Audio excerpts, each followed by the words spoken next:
All right, let's talk about one of those features that can just completely change how you manage your virtual machine storage, VMware Storage DRS. If you've ever felt like you're playing a high stakes game of Tetris with your data stores, well, this is for you.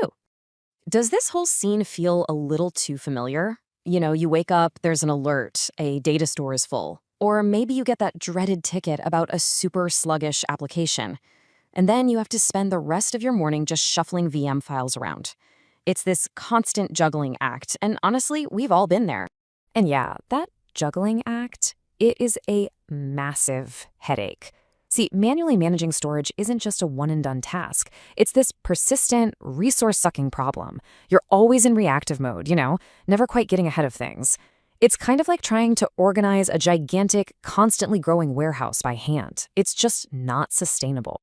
And what's really fascinating here is how these problems all feed into each other. It's a domino effect, right?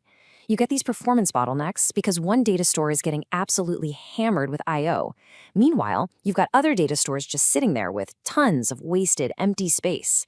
And that, of course, leads to those endless manual migrations just to keep things running. And it makes trying to plan for the future feel like a total shot in the dark. But what if you could just automate that whole process? What if you had an intelligent system that could manage that chaotic warehouse for you, making sure every single file is in the perfect spot at the perfect time? Well, that is exactly where VMware Storage DRS comes into the picture. So here's the key thing to get. Storage DRS, or SDRS for short, it's not just some passive monitoring tool. Nope, it is an active management feature. What it does is it takes a whole bunch of your individual data stores and tricks them into acting like one giant self-balancing pool of storage. The best analogy? It's like an automated traffic controller for all your data, constantly directing files to the least congested routes. Okay, so you're probably wondering, how does this so-called traffic controller actually do its job? Well, it's a surprisingly elegant process, really. It just follows this continuous automated cycle. Let's break down exactly what's happening under the hood. So the foundation, the very first step, is you select the data stores you want to manage together. It doesn't matter if they're VMFS or NFS, you just group them into what VMware calls a data store cluster. And just like that, you've created that single logical pool we were just talking about.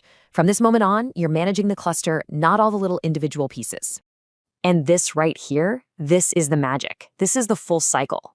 Once you pool the data stores, SDRS immediately starts to monitor them, looking for two key things: space usage and I/O latency. Then, when you go to create a new VM, it uses that data to intelligently place it on the best possible data store from the get-go. And finally, if things ever start to get a little out of whack, it will automatically balance the load by moving VM files around. It is a completely self-managing, closed-loop system. So let's zoom in on that monitoring step for a second. The system isn't just randomly moving things around for fun. It's super specific. It's programmed to act only when certain thresholds get crossed. And there are two big ones you really need to know about. The very first trigger is all about space. By default, if any single data store in that cluster hits 80% capacity, Storage DRS basically raises a flag. It then immediately starts looking for ways to move a VM off of that crowded data store to free up space and bring everything back into balance. And the second trigger, this one is all about performance. It's I/O latency.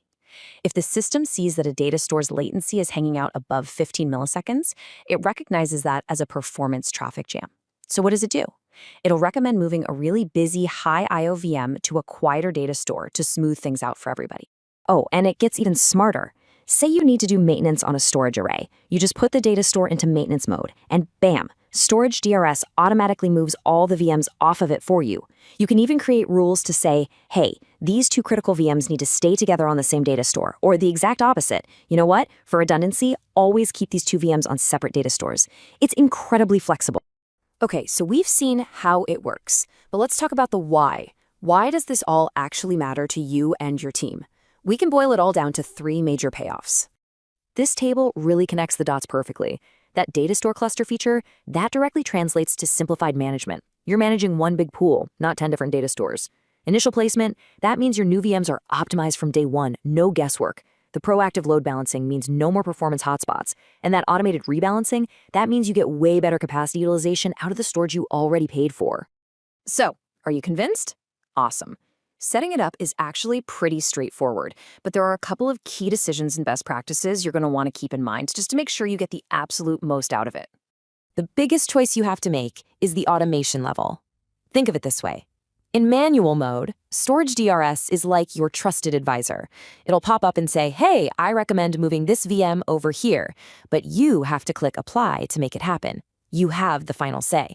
But in fully automated mode, you trust the system to make those moves for you. It's the true set it and forget it approach. And finally, two really crucial best practices. First, do yourself a favor and keep your storage types similar within a cluster. Don't mix your super fast all-flash arrays with your slower spinning disks in the same cluster, because it just can't balance performance effectively across tiers that different. And second, just be aware of what your storage array is doing underneath, things like replication or snapshots, because those things can create I/O that Storage DRS might misinterpret. So that's really Storage DRS in a nutshell. It takes all that tedious, reactive work of balancing data stores and transforms it into an automated, proactive system. Which really just leaves us with one final question to think about. What could you and your team really achieve with all that time you'd save if your data store cluster simply managed itself?